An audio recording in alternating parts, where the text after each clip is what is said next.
Hey there, ladies and gentlemen. Once again, it is the Economancer here to bring you some conversations from the Economicon. So, we've been going through Corruptible, but I wanted to take a break from it to talk about a little bit of a different subject. So, we're going to be talking. Oh, wrong button. Bit loud in my ear. So, we're going to be talking about something that I care a good bit about, and this is non governmental participants in public policy. So, what does that mean? All right, so we have like official policymakers, right? And so this can actually kind of be broken down into two, I guess you could say, streams of consciousness. All right, we have, well, three. Let's think of three. So we have political parties. They have an overall idea of what they want. And then we have the individual politicians that kind of have what they want. And then we have concerted effort of, I guess you could say, policy entrepreneurs or such that kind of have this idea of what they want. So, what does this mean? Well, this is a very insulated group of individuals that, if given the possibility, they would be the ones that make all of the policy decisions. So it would be just these three individuals. But that seems a bit ridiculous when we think of it this way, that we have to think, are these individuals willing or know enough about the current state of affairs in our society to present this idea that they know enough to actually promote the well-being of society. So we think that politicians may be able to do this because politicians are in effect a part of the interest articulation of its people. So people want policy X, Y, or Z. They vote for a politician. But how does that actually work in any type of legitimate frame? And so the way to think about this is we have interest groups. So, what are interest groups? Those are things that appear to make important decisions in policymaking because it's practically in every country. And the reason why we think it's important because who else can tell the politician what you may or may not want better than, I don't know, than an interest group that tells you this is what you have to do? Now, I know this may sound crazy. At one point in time, I think like roughly 1995, there was like 5,843 association, or there in 1995, there's 23,298 associations that are a part of what we would consider special interest groups. All right, so we're going to drop this evolving wilds. This is about to get wild. Boom, they all get that double up. Can I? Yeah, can I do this thing? Okay, and we're gonna have, it doesn't matter. And then we're gonna activate ability. Yeah, we're gonna destroy this, and then we're gonna go. Can will this person let me play? Okay. Can I do this? Anyway, so this person's not gonna let me do anything. Okay, so every group in the United States has a different type of interest that they're interested in, right? Crazy.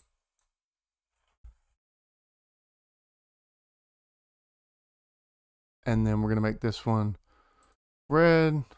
All right, then we're going to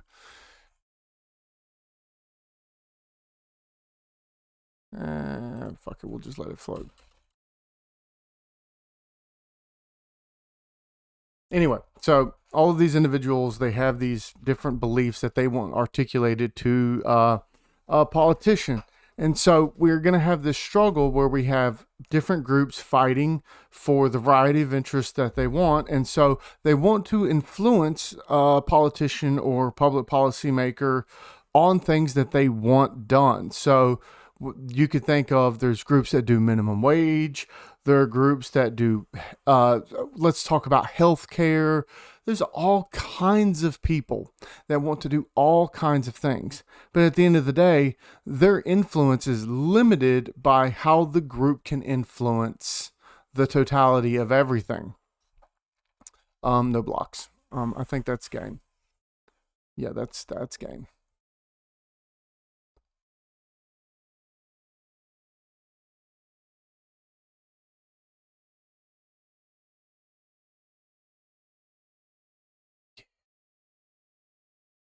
We'll just put this here. So that comes in there. So we're going to make, we don't really need to make it. Oh, bye. Oh, shucks, kids. There we go.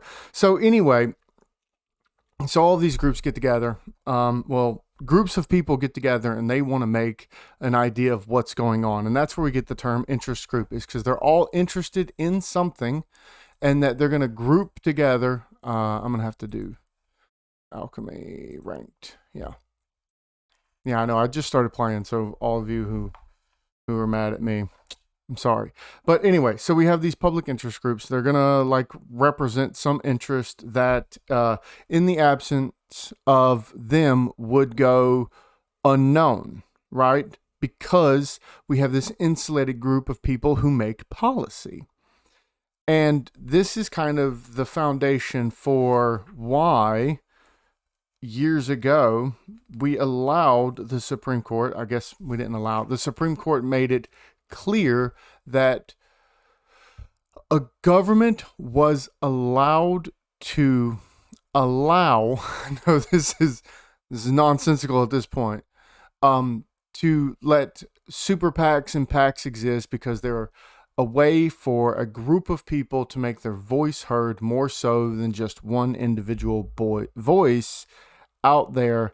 And because of that, people think that the influence of interest groups has far exceeded the totality of what it should have, which doesn't make any sense because these are interests that the public want to talk about that they don't get to talk about enough because they feel that they're being held down by not being represented as a group that's disaggregated, and by aggregating and actually working towards something and being represented, that they could make the changes that they think is best. I'm not going to block your stupid witch. Yeah, no, I'm not going to do that. And so you have to ask yourself the next step. How does this influence work? And see, this is kind of one of those important steps in our, oh, I did not know that came in tapped, in our overall understanding of economics, is that the amount of influence that, say, an interest group can have is going to be based on several factors. This can be the size of that membership, the amount of money that they're willing to give out, their practices, whether they're corrupt or not, so on and so forth. All of these things tend to work in the promotion of this pressure group's interest. One of the best papers I ever read on this was done by Gary Becker. He was talking about the pressure group based on, the only way that he could quantify it was money. So how much money could a pressure group spend that would lead towards some type of goal in the end? And he found that, honestly, it makes sense to have this idea that, sorry, I gotta find a red mana. Yeah, we got a mountain, but that doesn't help us do anything. But I can put this in Fortale and I can no attack. Anyway, so he wrote that basically at the end of the day, these tend to equal out.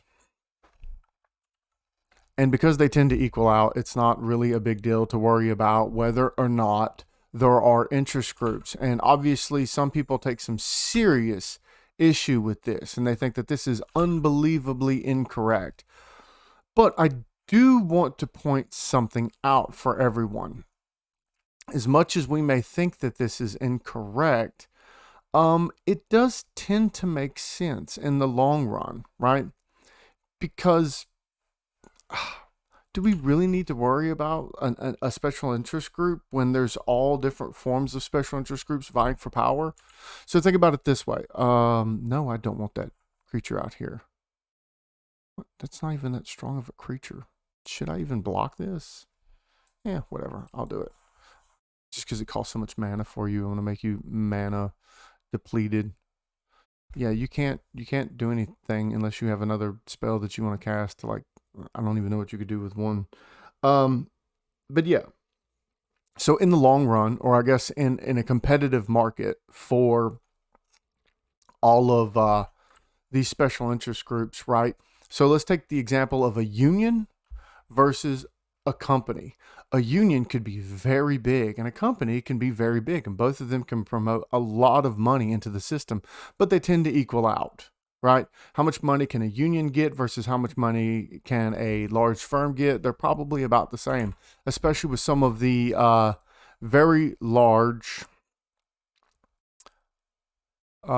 unions that are out there. So, okay, yeah, you're going to do that. Why do you have that there? So I don't want to create a 1/1. So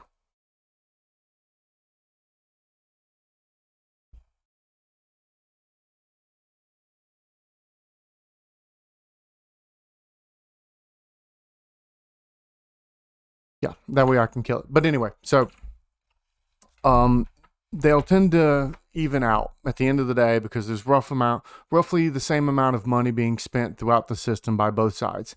And it may seem silly at first to think that that's the way that it goes, but truly, it be like that though. Oh no, I'm probably gonna get beat down on this one because I got mana flooded. Ugh.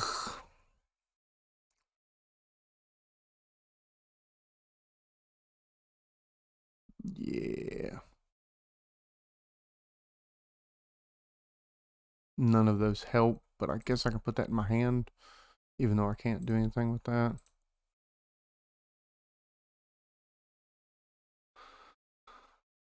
I'm gonna scoop. Once again, y'all are gonna end the video with me losing. Anyway, I wanted to make this short and I wanted to go into it. I'm actually gonna open up more about this because this is really important. I'll probably be putting together like a beamer or something.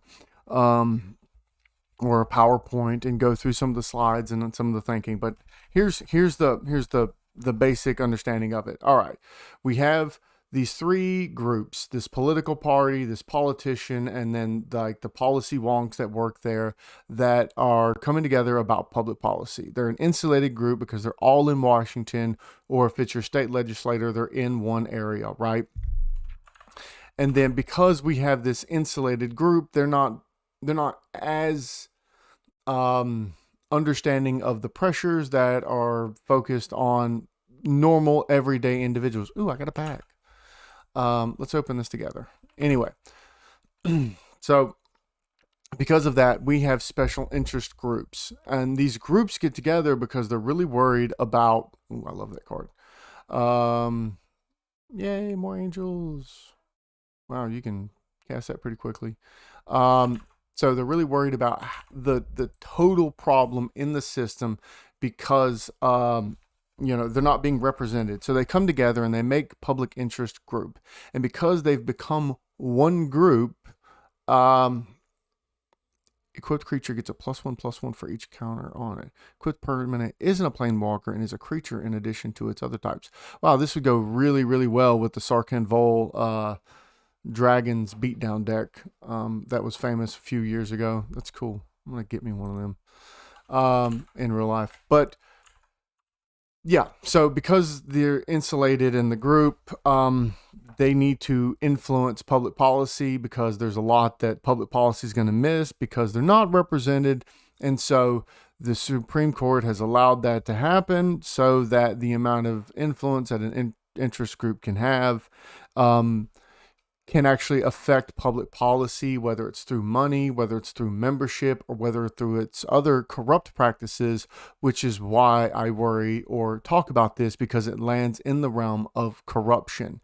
And I hope with that you get a better understanding of some of the ideas about special interest groups, because the next step we're going to go into is how do we understand influence when it comes to this public policy stuff, because it seems a little convoluted that it would be equal when we talk about the amount of money spent.